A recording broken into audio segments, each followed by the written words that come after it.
Most people think feeding birds is simple generosity. You put out seed, they eat it, everyone benefits. A nice thing you do on a Sunday morning that makes the yard feel a little more alive. But the moment you started filling that feeder every day, you stopped being a supplier and became something else entirely. You became infrastructure. You became part of the survival system of every bird that visits your yard. And what that does to them, what it changes in their bodies, their behavior, their entire lives, is something most people never think about until it's already happened. Welcome back to Roots of Survival. If you're new here, subscribe now, because what you're about to learn will change the way you think about the scoop of seed you put out every morning. Today, we're going through 8 things that happen when you feed birds every day. Things that are happening right now in your yard, whether you know it or not.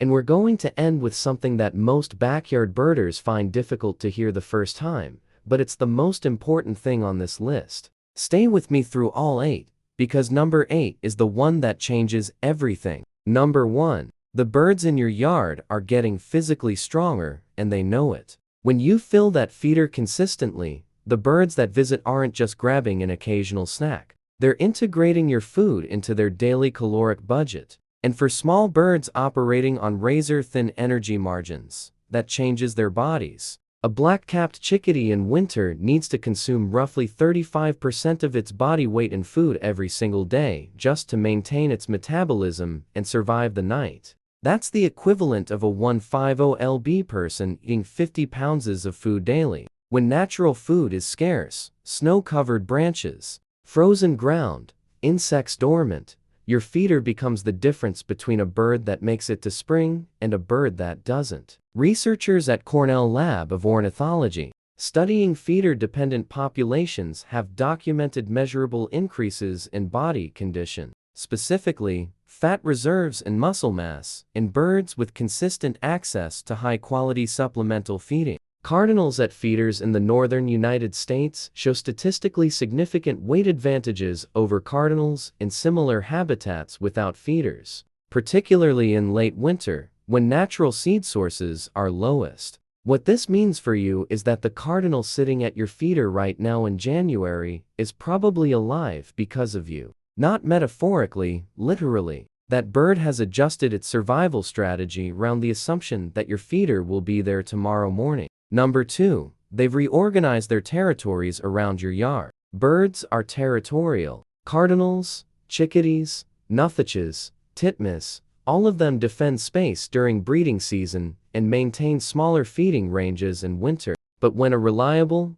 high-calorie food source appears in the middle of that territory, the math changes. A male cardinal that might naturally defend a half-acre area will contract his territory tighter around a feeder that produces seed every day. He doesn't need to patrol as far. He doesn't need to forage across as wide a range. The food is concentrated, predictable, and defended only against other cardinals, not hidden under snow or inside frozen seed heads that take energy to crack open. Studies on feeder use and territorial behavior published in the Journal of Avian Biology found that birds with access to feeders reduce their foraging range by an average of 30 to 40%. The territory didn't disappear, it tightened. Your yard became the anchor. The birds are still defending space. They're just defending a smaller, denser, more efficient space that has you at the center of it. If you've ever wondered why the same cardinal shows up at your feeder every single morning,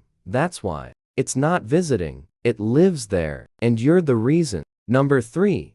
Their daily schedule now revolves around yours. This one surprises people, but it shouldn't. Birds are extraordinarily good at learning patterns, especially patterns that involve food. If you fill your feeder at roughly the same time every morning, the birds in your yard will notice within 3 to 5 days. By the end of the first week, many of them will start arriving before you do. A chickadee that used to begin its morning forage at dawn now begins it at your back door, waiting for the sound of the latch, the scrape of the seed scoop, the movement that signals food is coming. Research on avian cognition from the University of Cambridge has shown that small songbirds are capable of associative learning that rivals some mammals. They link specific environmental cues, the porch light turning on, the sound of your footsteps on gravel, the particular jacket you wear, most often with the appearance of food. And once that link is established, they act on it.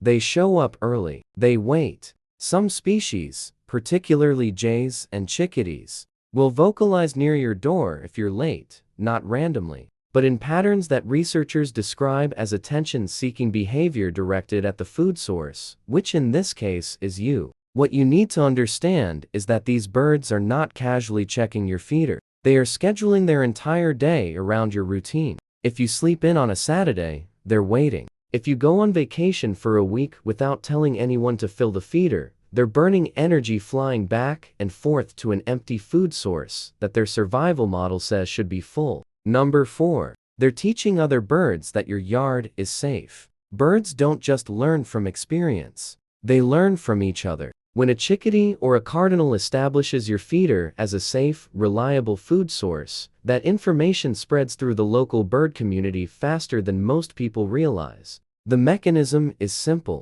A new bird, a migrant passing through, or a juvenile from a nearby territory, sees an established bird feeding calmly at your feeder. No alarm calls, no panic flights, just calm repeated visits. That new bird watches. It learns. Within a day or two, it's feeding there too. This is called social learning, and it's been extensively documented in wild bird populations by researchers studying flocking behavior and information transfer. The National Audubon Society's long-term data on feeder use shows that feeders in their second or third year of consistent operation attract significantly more species and higher overall bird counts than new feeders. Even when the food quality and feeder type are identical, the difference isn't the feeder. The difference is reputation. Your yard has become known in the bird community as a place that's safe, that has food, and that doesn't punish trust. That's an asset that builds over time.